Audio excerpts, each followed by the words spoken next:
What a disappointing race for Ferrari, objectively, because finishing in 5th and 6th position is not good in this Grand Prix.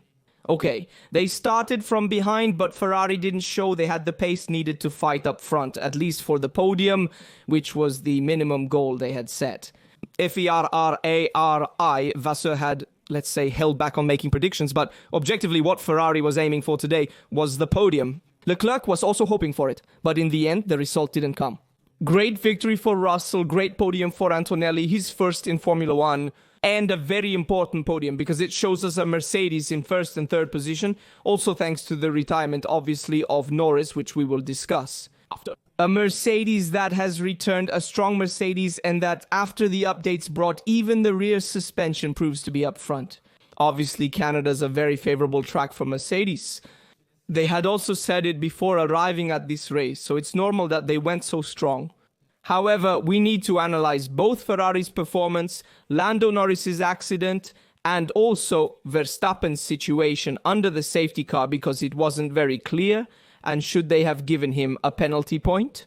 So let's look at all these situations together first. First, remember to subscribe, turn on notifications, and leave a like so you don't miss any new videos on the channel. Having said that, I want to start right away. Starting from Kimi's podium, I want to give my direct compliments to Kimi, guys.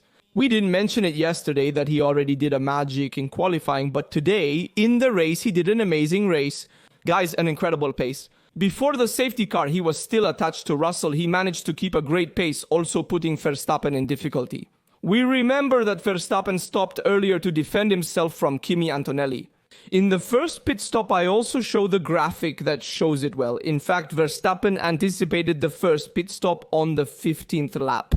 When Kimi had reached him, because Verstappen was struggling with the medium tires, he was overheating. Contrary to what Christian Horner thought, and all of us thought that Mercedes might struggle with tire management. Well, both Kimi and Russell, but I want to specify, especially Kimi managed the tires well and got close to Verstappen. Obviously, Russell also managed to improve in this aspect. Because Russell was struggling a bit more with tire management, and now he is very good at managing the tires. And Mercedes has improved since it brought updates in tire management. However, it should be noted that the one who put pressure on me is a 4-time world champion like Max Verstappen, and he managed to bring home the podium. I'll show you the gap before, the graphic appeared. I'll show you the gap before the safety car. Because it shows us how Kimi was attached to those in front. Russell led with Verstappen 2.4 seconds behind. Kimi was 2 seconds behind Verstappen, so that means he was 4 seconds and 4 behind Russell. Behind there was Piastri, behind there was Norris, who were attached. Probably without Norris's attack, maybe Piastri would have attacked Antonelli. We don't know, though. Let's see from this graph. Leclerc and Hamilton also in 6th and 7th position, before Norris's withdrawal, 15 seconds behind Leclerc, and 21 seconds behind Hamilton. Hamilton. I would look more at Leclerc's gap, because Hamilton had damage to the bottom due to a marmot he hit during the Grand Prix. Adami also explained that he was going slower due to damage to the bottom of his vehicle. But a performance of Ferrari quite embarrassing, we can say, because you see McLaren remains the reference. Verstappen manages to make a difference in Red Bull. Mercedes has grown a lot and now it's up front. He made an extraordinary podium, first Russell, third Kimi. And the only team that objectively doesn't grow is Ferrari. They asked Hamilton before the start of the race, how are the new updates going? He spoke to Ferrari and Hamilton said, what updates? There are no updates on the car.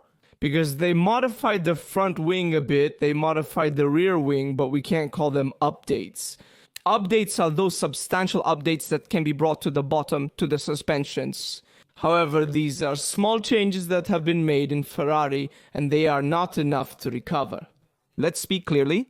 Then obviously, as Lewis Hamilton himself defined, this car was born bad, and it's also hard to correct. It's like someone who struggles to dance, that you try to teach them to dance. You understand that it's a very long process, and it may not always succeed. So let's say it's a very difficult situation for Ferrari, and we also look at the standings to comment on the situation in general. And then we also talk about the World Endurance Championship, obviously, because we need to make a comparison. It's inevitable, but first let me show you the standings that sees a Ferrari behind Mercedes in the constructors' standings. McLaren up front with a huge lead, more than 175 points ahead of Mercedes. And then Ferrari overtaken by Mercedes in the constructors' standings. So Ferrari finds itself in third place, and Red Bull has roughly 21 fewer points, 162 points for Red Bull to Ferrari's 183, running with only one driver. Because in the end, Red Bull only scores points with Max, Ferrari scores points with Hamilton and Leclerc. So let's ask ourselves two questions and give ourselves two answers. If Red Bull had a second driver up to par, they would be significantly further ahead. So, at this moment, the balance of Ferrari is clearly negative, unfortunately, while the balance of Ferrari in the World Endurance Championship is extremely positive because it's the third year of winning the 24 Hours of World Endurance Championship, Le Mans. Big deal. Let's also see the graphic of KUBICA's victory. Victory for Kubica, who has won his first Le Mans. It's the first time a Polish driver has won the 24 Hours of Le Mans. So congratulations to Robert, he deserves it, a great driver with enormous talent. He could have also made a difference in Formula 1 if what happened hadn't happened, and we all remember his accident. And 3 straight wins at the 24 Hours of Le Mans in 2023, 2024 and 2025. A Ferrari that is making history in the World Endurance Championship, and we have to say it and remember it. But we also have to emphasize that this history is not being made in Formula 1. In fact, it is being remembered for its negative performances. After years of saying Ferrari is building the team, here we are close to seeing a Ferrari again fighting for victory, even in Formula 1. Last year, however, some victories came. This year is a really tough year, really very tough. And I'm starting to get a bit bored with all those statements from Vasseur saying, we have to extract the maximum potential. We have to try to do better, because at the beginning it was okay to have a more optimistic and positive mentality, thinking about the next result. However, today they are somewhat statements that have no basis in truth. Then why in the race do we see a Ferrari that objectively cannot extract that maximum potential? So does that mean that potential is not there? And it's really a great pity, because it should be the year of rebirth. Take Hamilton, put him in Ferrari, a 7-time world champion, build the team around the Scuderia Ferrari, 25. And then this car doesn't go, it's completely wrong. We can say it now. And it's confirmed it's a car that even struggles to improve.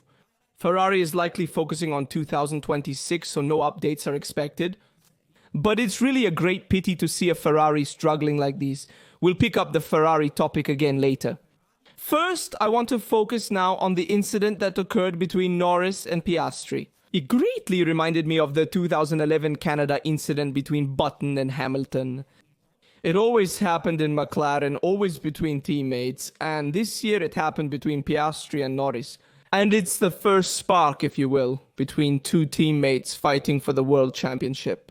It's been a long time since we've seen two teammates going head-to-head to compete for the Drivers' Championship victory.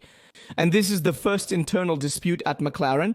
Obviously, Norris immediately admitted his fault, and it's all Norris's fault, objectively. Looking at the graphics, now we will also see the onboard and the external view to do a complete analysis. However, this also has a precedent experienced in the same McLaren team. So I'll show you the onboard view where we can see exactly where Norris went wrong and what he could have done differently.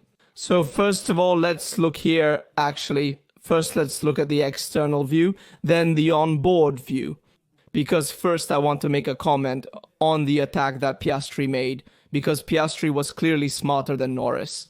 In fact, let's look here with the external view. They arrived side by side with Kimi in front, and here already. Piastri pulls a nice break on Norris, taking the inside, but in this case, they were side by side. In my opinion, Norris made a mistake by letting Piastri inside here, and Norris made a mistake even earlier by attacking Piastri at the hairpin because he had the chance to also attack Antonelli afterwards, and instead this did not happen because then Antonelli pulled away. And obviously after that there was the safety car. In the end, because of Norris's accident, however, Norris mistimed his attack. He could have already attacked Piastri earlier. Instead, he attempted that attack at the hairpin, where afterwards Piastri was smart to cross the trajectory. And then he took the inside. And here he managed to pass Norris, who also braked very slowly, it must be said. And then Piastri passed in front. And then the most serious mistake here by Norris, who tries to take the inside. The other serious mistake here by Norris is that he tries to take the inside where there is no space. And he doesn't even go alongside Piastri, so there's no doubt that it's Norris's fault. But if we want, another problem is that Norris wasn't even very smart in attacking on the inside. Because here in turn 1, it's well known that having the inside is worse. It's much better to have the outside in turn 1, which then turns into the inside in turn 2 and manages to take the position. It's mathematical. In Canada, we've also seen, in past years, other drivers attack from the outside to then take the inside. And this shows us how Norris, once again, can't handle the pressure to fight for the World Championship. This episode here is further proof that Norris is not ready to win the World Championship and the World Championship. Because otherwise, you don't make such a serious mistake and bring home 0. Because Norris brought home 0 while Piastri extended, brought home, if I'm not mistaken, 12 points. This is a serious mistake by Norris in terms of the Drivers' Championship, because Piastri could have also played it more aggressively at the start of the race. But he knew that Norris was starting from behind due to a mistake that Norris had already made yesterday in qualifying, starting in 7th position. And so Piastri today played it very safe, very calmly, because he knew that his opponent behind in the championship was starting from behind. All the more reason. Norris arrives, recovers, has a great race, and then gets close to Piastri and retires. Someone aiming for the World Championship doesn't make such an error. Do you realize that? Let's also look at the onboard view to comment on it together and see what Norris did wrong. From the onboard view, I'll show you this first, the view from above, and then we'll also look at the onboard view. This view from above, Piastri crosses the trajectory and takes the inside on the exit from the hairpin. Let's move on. Look how much further ahead he brakes, then look here. Norris was also ahead of Piastri, but here Piastri pulls off a sensational brake compared to Norris, who brakes much slower. By the way, another thing I want to show you before it happened, a detail, but I want to show it to you. When they open the drag reduction system, Piastri opens it before Norris, even though he is ahead. But in terms of timing, I also wanted to highlight that thing there. Here, Norris was also stretching out, probably thanks to the slipstream from Kimi ahead or the driver ahead, if not lapped. No Kimi? Okay, it was Kimi. And then Piastri brakes hard here on the inside. He also goes long. Here, Norris thinks well to cross, but in this case, he makes a mistake by taking the inside. So let's see, here he has all the space on the outside to take it, and he takes the inside. He also hits Piastri's left rear. By the way, there was also a risk of puncture for Piastri. And then he hits the wall. A really basic mistake in my opinion, but even for those who start racing in Formula 1, don't make this mistake. Let alone those who want to fight for the world change. Even those who start racing in Formula 1 can't afford to make such mistakes. A serious mistake leads to a 1-0 score. Let's check the onboard view and then review and discuss the current driver's standings. But it's really a mistake that left me speechless. Here it is with the onboard view. Let's move on. Here, Norris attacking Piastri on the straight. And he's already covered the inside. Piastri. I don't understand why Norris insisted on taking him. And then afterwards, he hit the wall. Among other things, if he had maybe touched the car in front, then he hadn't hit the wall. He really went into the grass. I mean, I really don't understand this choice here. In fact, Norris later complained about the mistake. And it's a mistake that, I repeat, a driver who wants to fight for the World Championship does not make. Standing situation. Let me show you how Piastri has extended by more than 12 points, 198, against Norris's 176. And so there is a 22-point difference. You understand well that 12 points out of 22 are more than half. There are many points that Norris has lost in this race.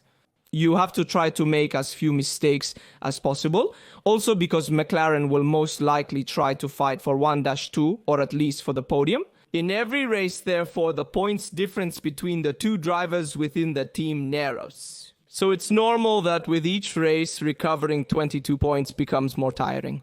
And these are details that those fighting for the World Championship cannot overlook. They are fundamental details. I feel a bit sorry for Norris because he's a good guy, but damn. Piastri proves to be more and more clear-headed, even more cool in these situations, and also manages to handle them. Having a bit more talent, if you will, in getting the car ahead in qualifying and not making mistakes when you have to do the right hot lap. Let's also remember what happened with Norris in Jeddah, so hats off to Piastri and bad for Norris who made this mistake. I also point out to you to pay attention to Verstappen with 155 points against Norris's 176. So we have a 21-point difference between the two, which is less than the point difference between Norris and Piastri. Verstappen with a car significantly inferior to McLaren. While up front, we have Russell going at 136 points ahead of both Ferraris and Kimi, who is also catching up to Hamilton. So also pay attention to this. And to Mercedes, who is very strong in the constructors' standings, thanks to both drivers scoring points, and Ferrari also has both drivers. While Red Bull, as I said earlier, struggles with only Max bringing points to the team and 162 total. Red Bull points 155 for Max. In short, only 7 are the points made by the second Red Bull driver. Having said that, let's also listen to the team radios made by Ferrari, making a parenthesis now still on the red because I want to comment on them with you. This is what Leclerc said about his pit stops made in this Grand Prix. I don't understand this choice. So I don't understand this choice. Why do we have to go to the pits? Why did we go to the pits? We are on plan B. I told him, okay. But I was just telling you that the tires were fine. Leclerc is not listened to within the team, and this is very serious. Beyond the right or wrong strategy, which they also see internally, there are briefings to prepare everything. There was still a higher graining than expected, and so we also saw Verstappen's early stop, which then led to a chain of drivers who stopped. However, beyond that, the right strategy to take, Leclerc is not listened to within the team. He does not feel sufficiently supported by the team. And this is because the car does not respond, so the car does not perform as Leclerc would like. But also because they do not listen to what the driver says. His feelings, and I see this with both Leclerc and Brian Bossi, so on track engineers, but also on the other side with Hamilton and Riccardo Adami, that Hamilton says, but what happened to my car? Did you have damage?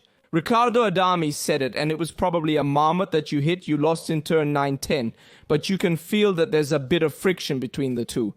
Obviously, Hamilton is probably also a bit torn by the car that doesn't go, and on this, there's a slight different vision between the two drivers. Leclerc is consistently more optimistic, as seen in his behavior yesterday. On Saturday, he said he was really angry for losing the pole, and said, without that mistake made in turn 6, I could have fought for the pole position. So it seemed like the car was strong, competitive. Hamilton, on the other hand, says, no, there are no updates, the car isn't working, we're not where we want to be, and I'm 6/10 off the pole. So you do the math. In short, there are two somewhat different views on what the car is like. Perhaps I agree a bit more at this moment with Hamilton in the sense that it's more Leclerc maybe making the difference on the single-seater, but the car doesn't work. And this then reflects in a climate of negativity within Ferrari, which also results in poor communications, if we want to call them that, between Leclerc and on-track engineers and Hamilton and on-track engineers. So for this reason, we saw more confusion in the team radio during the race. And I also want to highlight attention to Verstappen's team radio. Under safety car at the end of the race, Verstappen overtook Russell. It shouldn't be done, and Verstappetto George, that is Russell, braked abruptly, aggressively. So for that reason, I overtook him. I didn't want to, but I overtook him. And so Ambiasa responds to him, we understand, we'll see, we'll do a check. Anyway, this is also reflected in Max's attitude, who probably wanted to put pressure on George and he braked. But it could be an excuse from Max because I think Max wanted to put more pressure on Russell. Russell, or maybe even Russell, will want to play more strategically, braking. but it's not Russell's responsibility. It's Verstappen who has to stay behind. The driver in front, he is the one who is responsible for maintaining a safe distance from the one in front. If you go to flank him and then he brakes and you pass him, it's a mistake of the one behind. The one in front can set the pace he wants. And so there's a bit of this situation. Be careful, because just one penalty point can lead to a disqualification. In my opinion, this penalty point probably won't be given. And so Verstappen will get away with it once again, if you will. It happened this way because no one wanted to take responsibility for giving Max the penalty point, fearing his potential explosive reaction. Certainly, having said that, we have analyzed all the situations. The race was a bit monotonous due to precisely many strategies that followed. Few overtaking opportunities and the track remains very narrow. And the rhythms were very similar. Now we see very heated qualifications with gaps to the thousandth and then very similar race rhythms among the various drivers. However, I must reconfirm the fact that the 5th and 6th position at the end of the race with Norris's withdrawal is objectively a negative result for Ferrari. And we must start from here for the next races in Austria Silverstone to try to do significantly better. In Austria, for example, I expect a strong Ferrari, which can still make a difference in braking, but damn, this Ferrari is hard work. This year, we hope there can be an improvement with the new bottom, with the new suspension that should arrive both in Austria and at Silverstone. Let's see when they debut. But the situation is very negative, especially as other teams are improving. And the only team that is always struggling is Ferrari itself. By the way, I'll also show you how within Ferrari we were looking at the 24 hours of Le Mans, which gives positive results to Ferrari. While we were preparing the car for the race. Having said that, tell me your thoughts on the race we saw today in Canada on the 24 Le Mans. Tell me about the various situations that arose, that of Norris and Piastri of Verstappen. The Mercedes situation, the podium of KIMI. Tell me your thoughts. I will also write to Kimi. I will congratulate him for this podium. As always, please like, subscribe and turn on notifications so you don't miss any video on the channel. And I sincerely thank you for all the messages of support. I'm curious to know your opinion here from Rasaduto. See you in the next video. Bye.